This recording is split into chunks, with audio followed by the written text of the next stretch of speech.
But before I give my comment, may I just clarify if the lead prosecutor is now making a motion to arraign the respondent accused.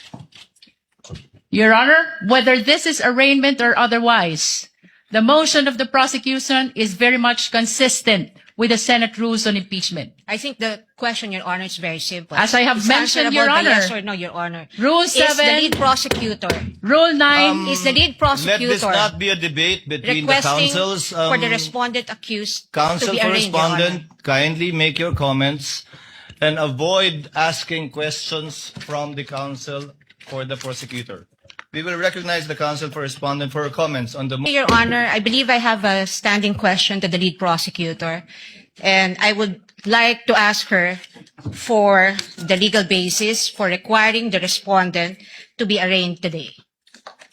Because, Your Honor, I note that in her request earlier and manifestations given for the respondent to be arraigned today, she cited Rule 7, Rule 9, and Rule 21. However, in Rule 7, it very clearly states that if the person impeached after service shall fail to appear either in person or by counsel on the day so fixed, or appearing shall fail to file his answer to such articles of impeachment, the trial shall proceed nevertheless as upon a plea of not guilty. Well, this rule is clear. It does not talk about any arraignment. And if we take a look at this sentence, everything here has been satisfied. The respondent accused is here, has attended through counsel. She may not be in person, but the notice given to the defense is that she may appear through counsel. Second thing is that the respondent accused was also able to file her answer. And so Rule 7 does not support the request of the lead prosecutor that the respondent accused be arraigned today. Now, on the matter of Article 9, counsel also say that the person impeached shall then be called to appear and answer the articles of impeachment against him or her. And if he or she appears, or any person for him or her, the appearance shall be recorded, stating particularly if by himself or by agent or counsel, naming the person appearing in the capacity in which or he appears. If he or she does not appear, either personally or by agent or counsel, the same shall be recorded. And for all intents and purposes, respondent is present today through counsel. There is also nothing in Rule 9 that requires the reading of a 23-page articles of impeachment, which will be a waste of judicial time. Now, finally, under Rule 21, Your Honor,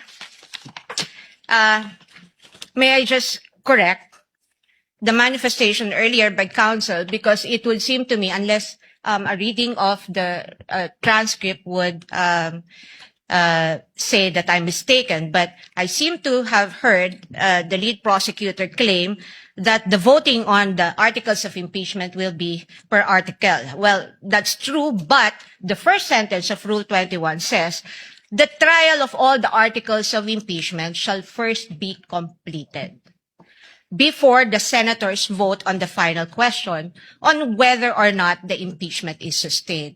Now, honestly, I do not see how Rule 21 is related to the motion now being requested or propounded by the lead prosecutor.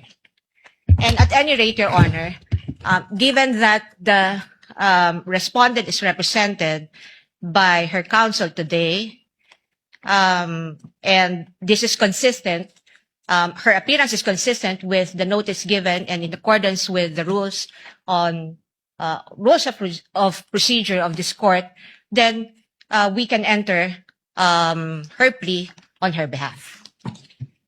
The arguments of the parties are duly noted. Chair will now make its ruling. The articles of impeachment were deemed read and spread into the records when it was referred by the Senate to the Committee on Justice for the proper issuance of summons. And a plea of not guilty will only be entered in accordance with our rules in behalf of the Vice President if she does not file an answer. But in this case, she has filed an answer, and in fact has appeared through counsel. Insofar as the reading of the articles of impeachment is concerned, it will be done at the final resolution of this case when it is put to a vote by the senator judges, where each article of impeachment will be read before a vote shall be taken thereon. For those reasons, the motion is denied, and the lead prosecutor, Representative